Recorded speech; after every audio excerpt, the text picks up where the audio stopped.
Whoa, slow down, babe. Well, well, what do we have here? Nature calls? It's in the back.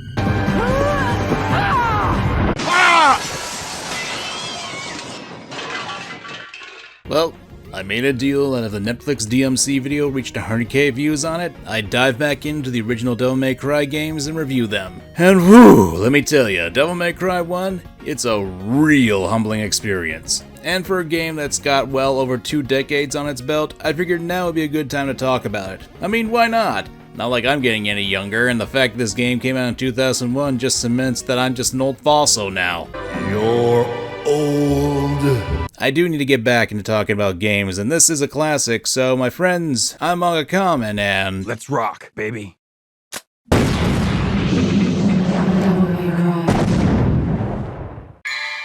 This has got to be the second worst job you ever gave me. You mean after the Raccoon City job? Third worst. this is the part of the video that I'm sure every YouTuber has ever gone into when talking about this game. It's almost like a rite of passage for video game essayists. Much like the dreaded, like this video and make sure you're subscribed. Good thing we're not like that here on the MangaKamen channel. Am I right?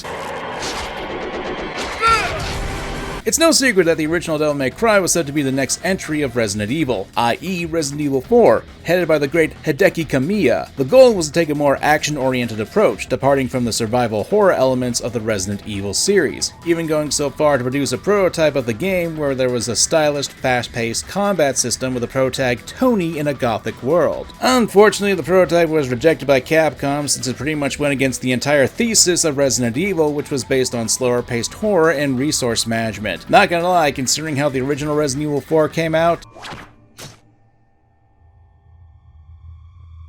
I'm not seeing much of a difference. Hell, they outright include the players running away from boulders in a giant statue in Resident Evil 4, but just imagine it. We probably could have had a version of Resident Evil 4 where Tony Redgrave had to save the president's daughter. Small world, eh? That isn't to say that Capcom didn't see the potential that was being made. Throwing on the writer Noboru Sugimura, the concept was refined. Tony became Dante, and the world was infused with a more Western Gothic taste blended with supernatural action. There were still some elements of the original Resident Evil franchise lingering in the game's DNA, like the fixed camera angles, the use of puzzles and exploration, but the game was more combat focused. And in 2001, Devil May Cry was released. The game was in a pretty rushed dev cycle, complete with crunch. Kamiya has spoken numerous times about how he and Team Little Devils worked long hours to meet deadlines, but thanks to their passion to create something bold, it allowed them to experiment, such as including the style ranking system to the game, which gave it an arcade feel and would reward the players. There were also challenges because this was one of the earlier PS2 titles, and the team noticeably struggled with the console's complex architecture, notably using fixed camera angles and pre-rendered backgrounds, achieving a cinematic feel despite the hardware limitations. The game's smooth 60 FPS gameplay was a technical feat at the time, and of course set the stage for future games. Devil May Cry crafted a groundbreaking combo-based melee system. The focus on stylish, fluid combat with real-time weapon switching was revolutionary for 2001, setting a template for the action genre. The series did have a rough start though. Much like every franchise in gaming, the first game usually has its growing pains while trying to establish itself for the future. And we're about to talk about that, my friends. I only take special jobs, if you know what I mean. Look, Devil May Cry 1 promised I'd feel like a demon-slaying rock star. Instead, I'm duking out with the game itself, and eating dirt. How's the game, fellas? I played the original on PS2 back in 2001, but for this I streamed the HD remaster on Steam. Spoiler, my ego's still in recovery. Oh, and I'm probably streaming the cursed DMC2 on Twitch while this video is being edited. Follow me to watch my sanity melt in real time. Ugh. The HD remaster is a glow up with a catch. Textures are sharper, but it skips visual effects like the motion blur that gave the original its cinematic punch. Without them, it's like Dante's working at a Walmart counter, telling angry parents that they're out of Pokemon cards. This party's getting crazy. PS2 kept the full effects. HD flaunts the crisp menus and widescreen support, so pick your poison. Devil May Cry 1's atmosphere is where the game really shines with the design work in my humble opinion. A gothic horror masterpiece baked into Malay Island, a sprawling castle of nightmares. Think grand halls with towering columns, shattered stained glass windows casting an eerie glow, and crypts where shadows seem to whisper your name. Pre-rendered 2D backgrounds, a Resident Evil holdover to squeeze every ounce from the PS2, deliver intricate textures, cracked stone, polished marble, gnarled wood that feel alive. One masochist even zoomed in on the water level's edges to show what's lurking off-screen in the HD version. Spoiler, it's creepy as all hell! The soundtrack seals the horror vibe, blending ominous pipe organs, haunting choral chants, and gritty industrial drones. It's like Resident Evil's tension cranked to demonic levels. The Phantom boss theme, with its pulsing dread, makes every corridor feel like a trap waiting to spring. Tracks like Public Enemy during enemy encounters aren't just music, they're adrenaline shots, daring you to keep swinging. It's not background noise, it's a character screaming you're not safe. The Resident Evil DNA DMC1 was originally Resident Evil 4's prototype, and it runs deep. Fixed camera angles, love 'em or hate 'em, frame the action like a horror movie, with dramatic pans and tight shots that ramp up the claustrophobia. But sometimes the camera's got a personal vendetta, switching angles mid-fight like you owe the cameraman lunch money. Blind spots and weird depth perception can leave you swinging at air while a marionette carves you up. Maybe it's my rad prescription glasses, but this ain't just a me problem. It's a design quirk. Still, you will adapt, grinding until you're as slick as Dante himself. Speaking of Dante, he's a manga anti-hero with a red trench coat, white hair, and enough swagger to inspire a DeviantArt OC explosion. Do not steal. PS2 low-res textures make his coat creases a bit more vibe than detail, but his animations? Pure style. Every Alistair sword slash, every ebony and ivory gun twirl feels like a choreographed dance. His taunts make him the cocky heart of the game. Opposed to Dante, enemies lean hard into the horror supernatural mix. Marionettes with their twitching limbs and blank faces look like possessed puppets straight out of a nightmare. Bosses like Phantom, a molten lava spider, and Griffin, a jagged feathered thunderbird, blend grotesque organic textures with otherworldly menaces. Even fodder enemies like Sin Scissors, floating scissors with ghostly masks, ooze unsettling Resident Evil vibes. Later levels where you're sprinting through a living pulsating creature crank the dark, grimy aesthetic to 11. All these elements create a memorable design choice that even to this day sticks with the series. Not bad for a rejected Resident Evil game. First prize is $1,000. You get paid to play video games? Devil May Cry 1's gameplay is a hack-and-slash revolution that forged the genre while occasionally kicking you in the teeth. It's fast, flashy, and brutal, demanding you earn that demon-slaying swagger. Otherwise... God damn it. Yeah, I'm gonna have to restart it. Okay, that was kind of stupid. Oh, that's bull crap. Yeah, you'll die. The heart of Devil May Cry 1 is its style system, grading your combat from D to dismal to S stylish, based on how cool you look carving up demons. Ranks aren't just bragging rights, they measure skill, and button mashing is a one-way ticket to Dullsville. The style meter, a hidden score, rises with varied well-timed attacks and drops if you repeat moves or get hit. Spamming Alistair's basic slash gives a repetitive 3-hit animation the game punishes as lazy. Instead, time your attacks with slight delays or mix inputs to unlock unique moves, like Alistair's high time or Stinger. Pause after 2 slashes, then hit a third for a spin attack. Weave in with ebony and ivory shots between swings to juggle enemies. Variety is the king here. Alternate melee, guns, jumps, and dodges to spike the meter. Higher ranks net more red orbs, so mastering this feels like conducting a demonic symphony. Nail a combo with Aster, Ifrit, and a shotgun blast while getting hit, and stylish flashes like Dante's winking at you. And in case you're wondering what red orbs are, they're the currency of the game, which allow you to buy upgrades for your weapons' movesets, or get items that can net you more health and expand your devil trigger.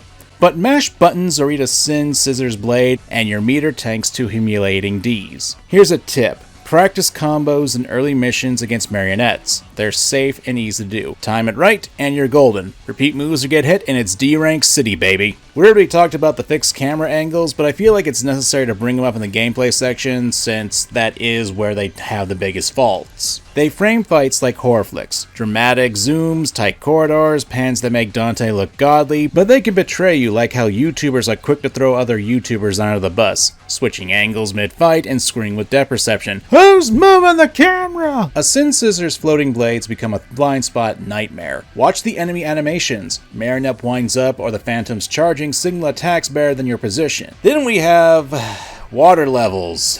Ugh. They are cursed fever dream. Controls inverted, turning Dante into a drunk flailing through the molasses.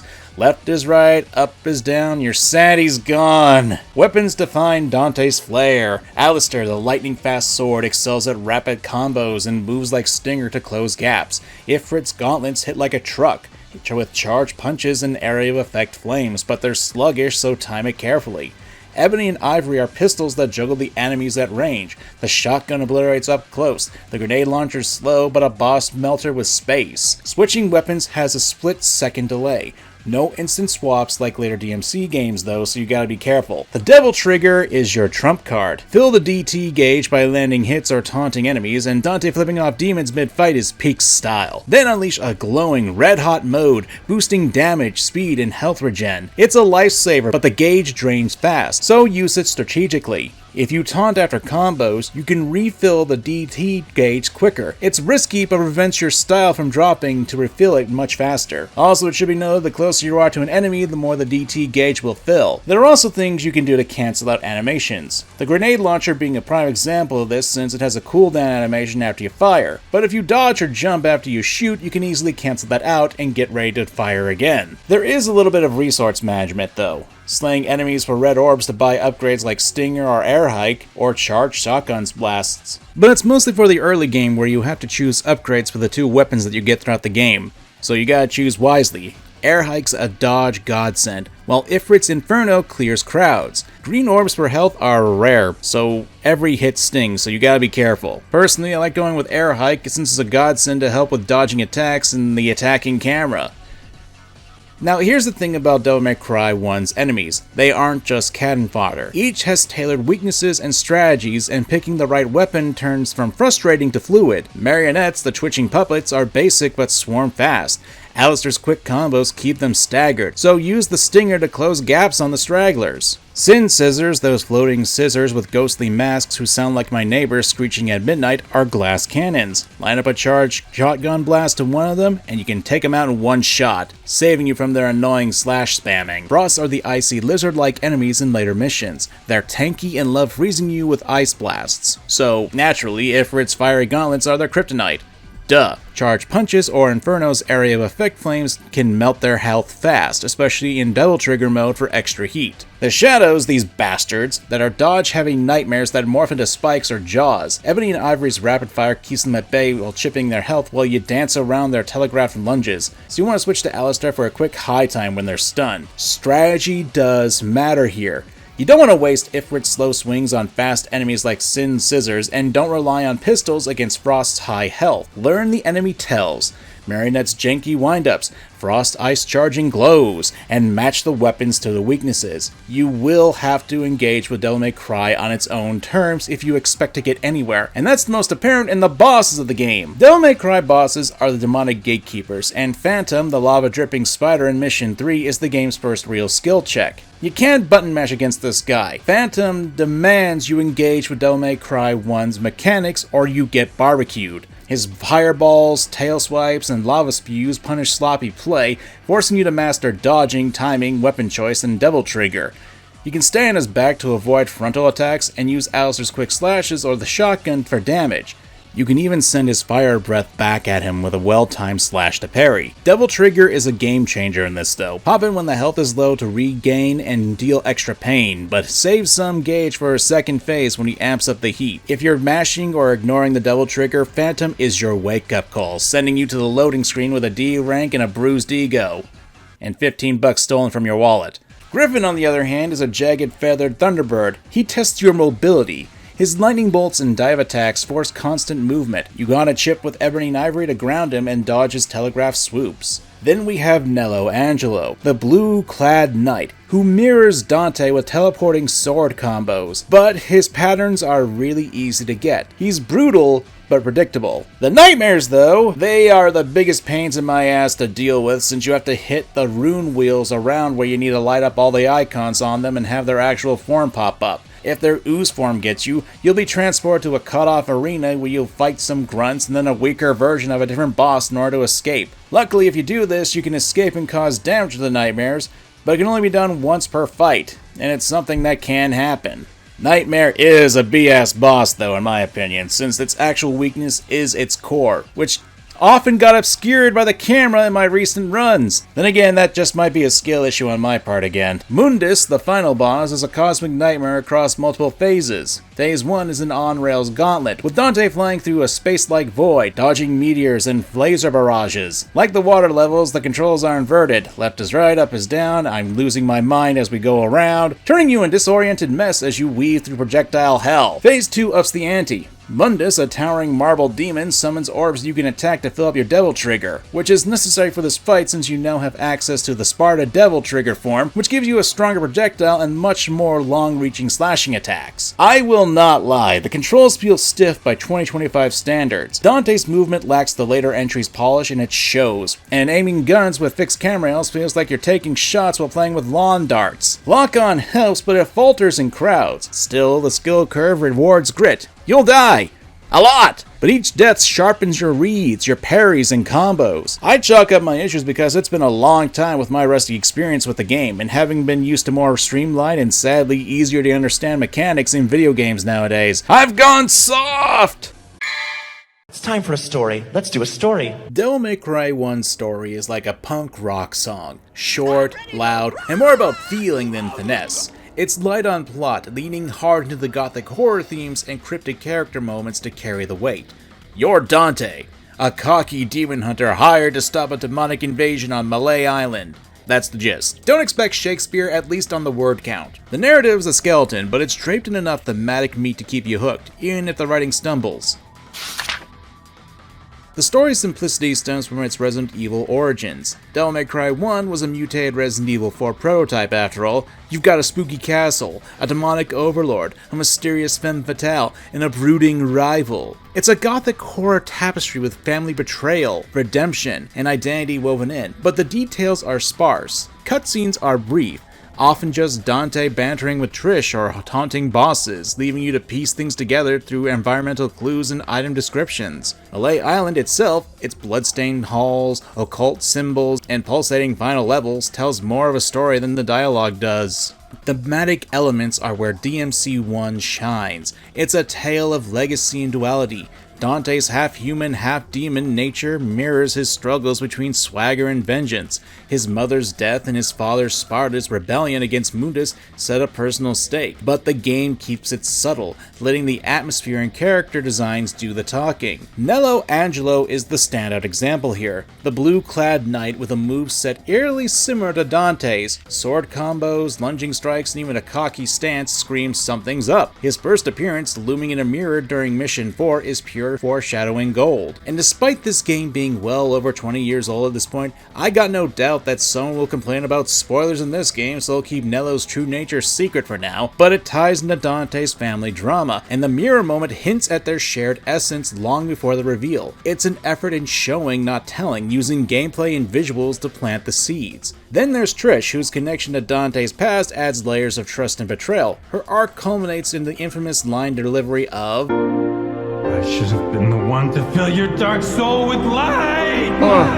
Cringy. It's gloriously cheesy, like a B-movie gem, and it lands because Devil May Cry 1 leans into its campy charm. The lines meant to underscore the game's light versus dark theme, but the stilted delivery, thanks early 2000s voice acting and localization, makes it a meme for the ages. Dialogue is often clunky, with awkward exposition and one-liners that don't always hit. Goodbye, and when you do come back, give my regards to my son, will ya? That's especially funny considering that Dante ain't got no kids in the future. He's an uncle. The plot's pacing is rushed, to say the least.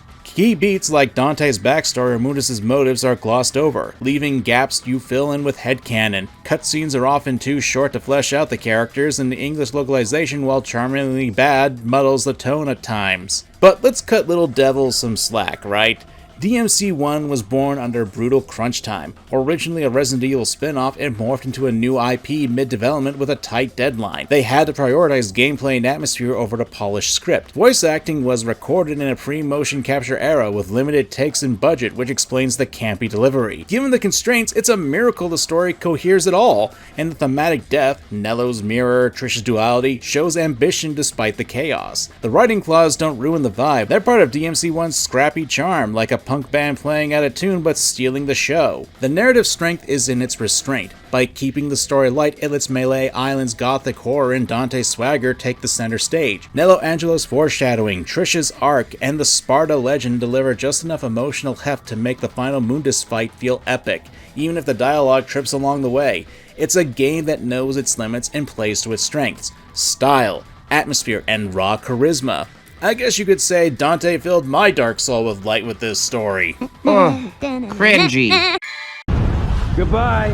And when you do come back, give my regards to my son, will ya? Devil May Cry 1 is a rough diamond. It's a flawed start that sparkles with ambition. It's fun, it's tough, it's got enough gothic artistry and campy charm to fill your dark soul with light.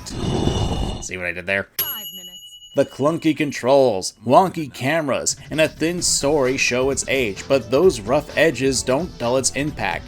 This game carved a hack-and-slash legacy, spawning a series with a fanbase that'll fight Mundus himself to defend it. DMC1 is a proper game, warts and all, that dares you to style on demons and love every second of doing it. I personally love it. And if this video gets 5,000 likes, that's the universe telling me to tackle the infamous sequel, Devil May Cry 2. God have mercy on my soul, please. I'm sure my audience wouldn't want to put me through that torture. Right? Right? Right?